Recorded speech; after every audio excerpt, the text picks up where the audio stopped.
mean, I think being in a creative profession is crazy. I think making something out of nothing is insane. And to think that you can survive off that and get paid is, I think, is insane. I think we're insane, the fact that we're even in this industry, period.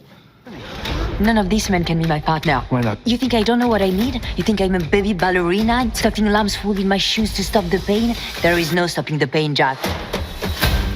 I'm really happy to do this because I have to confess, you two are my favorite characters. Good confession.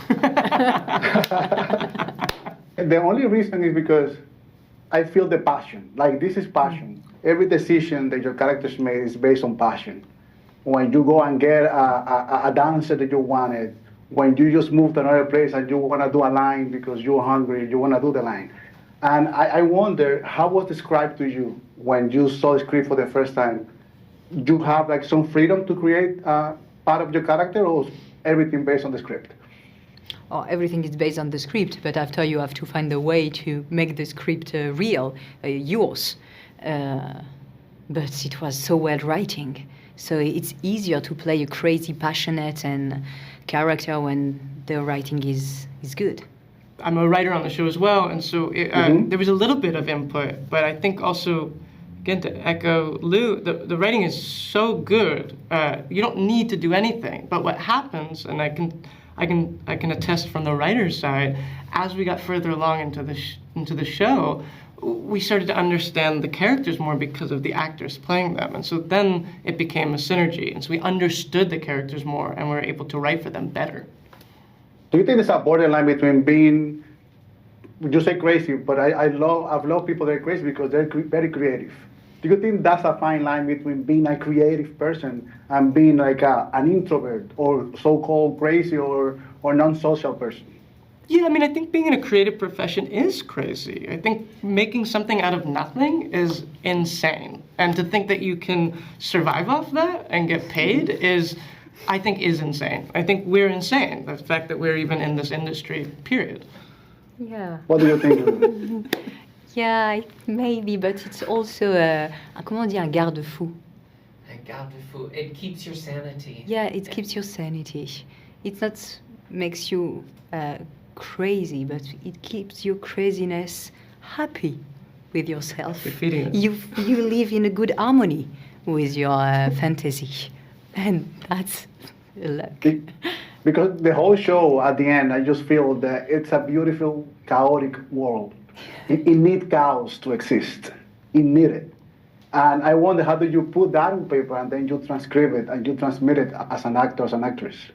Well, I think the characters, as you said, are so passionate about what they do, and it's and they're instinctual, and what they know is correct. And I think achieving that is all that matters. And so it doesn't matter what happens in between. It's about achieving what you have in your mind. And thus, I think these two characters are two sides of the same coin. They are gonna get what they want because they believe in it so badly. There's a sequence for your character, Lou, that you go and get a dancer. You go to this farmer's market. You need this character, and then I see you smiling for the first time when he show up. And I think that's beautiful. I think because this is the first time that we see your character smiling after, 3 episodes. How was that moment that you recreated in your mind? Because after so many fights, so many chaos, so many things with your character, this is the first time that we see you as a normal person.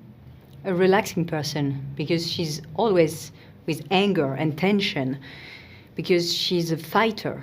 So the moment where she just lets it go, it's very rare. It's rare. But when she saw she was right, she relaxed. Okay.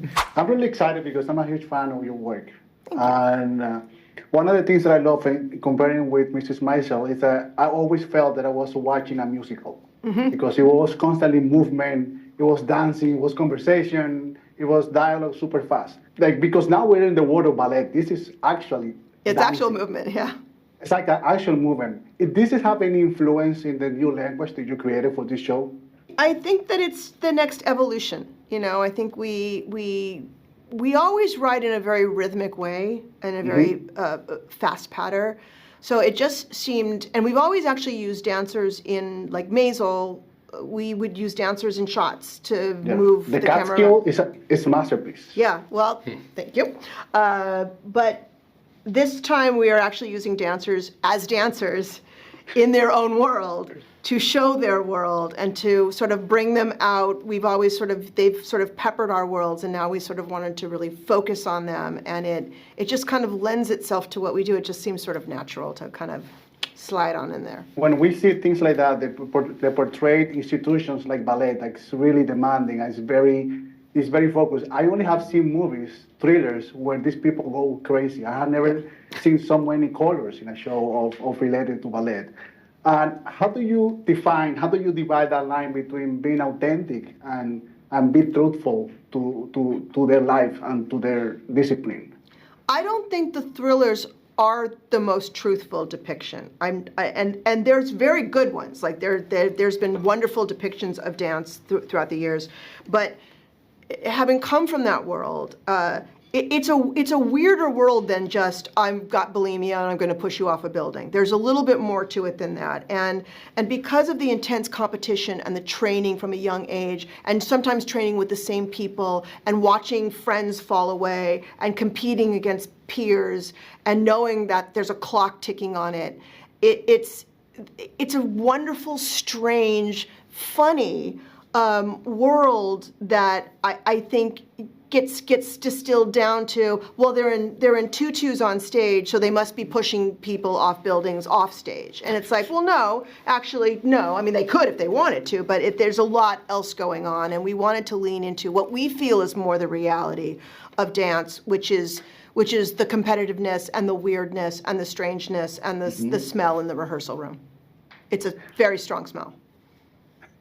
Daniel, my question is, how do you find your evolution as a director now creating? Because I feel that your camera moves more often and goes high, goes low, it stays moving all the time. It's rarely have like a steady camera, like a just chill camera. Yeah, I mean, Amy and I have slightly different styles, which I think is good, but they're completely complementary. So, to me, it just depends on the shot is dictated by what the material is asking for. So we both tried not to get fancy for fancy's sake, because I think people will always notice that. I did a couple of episodes on Maisel.